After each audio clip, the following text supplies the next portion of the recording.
Lepas tu kita orang buka semua supaya dia tak buruk kan. Lepas tu festif lah. aku tak tahu. Tapi mungkin sebab itu.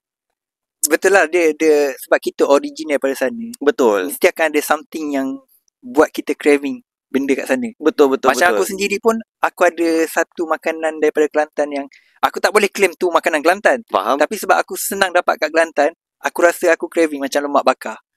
Lemak bakar kat sini baru je timbul. Oh iya ke? Baru-baru je.